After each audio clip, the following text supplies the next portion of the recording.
Tax. Margaret. Thanks, Adam. Well, Speaker John Boehner continues to try to gain support for his latest debt bill, one that is set to hit the House floor tomorrow. Will it have enough support? We'll ask a lawmaker from the other side of Cap Hill, former OMB director under President Bush, that's Senator Rob Portman. He's standing by right now with our own Peter Cook. Peter? Thanks very much, Margaret. I'm joined by Senator Portman, the Republican from Ohio, member of the Budget Committee. Thanks for the time. Appreciate it. You bet, Peter. I know you've got a unique perspective on all this, given your role at OMB under President Bush. But let me get, first of all, the state of play here in the Senate. Where does the Reid bill stand in terms of Republicans, and can it be changed so that you and others can be brought on board? Well, I think Republicans are pleased that it doesn't have tax increases because our economy right now, weak as it is, could not handle the burden of additional taxation. I think they're pleased that it holds the prospect for tax reform because it sets up a congressional committee to look at that issue. Our concern is, frankly, the fact that the spending cuts don't seem to be credible and meaningful.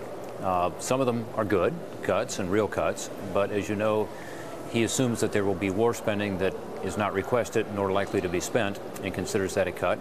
And then second, he'll be subject to the same Congressional Budget Office revision that Speaker Boehner's proposal was, meaning that the discretionary cuts won't be as deep as he has said. So I think what Republicans are saying is we believe that going into this post-debt limit period would be a mistake. No one wants to default, but we have to deal with the underlying problem, which is to cut spending in meaningful and credible ways, and the Reid plan has yet to demonstrate that. The Boehner plan has also, as CBO calculated, it didn't achieve the savings that Speaker Boehner thought. They're recalculating that plan, but you acknowledge the Boehner plan in the Senate, as Senator Reid has said, is a non-starter. It's dead on arrival simply given the Democratic votes. Ultimately, these two plans have to come together? They do, and they can. I mean, again, the good news is that neither is calling for a tax increase. The president continues to call for that, but he's the odd man out there. And both of them do have cuts, and some of those cuts are real. The question is, will we have credible cuts, meaningful cuts, to deal with this issue that I think John Boehner rightly identified early on, which was we should only extend the debt limit to the extent that we cut spending. So that's the issue now. I think we can come together. I'm still hopeful. I think there is a meeting of the minds on the Hill, again, on the fundamentals.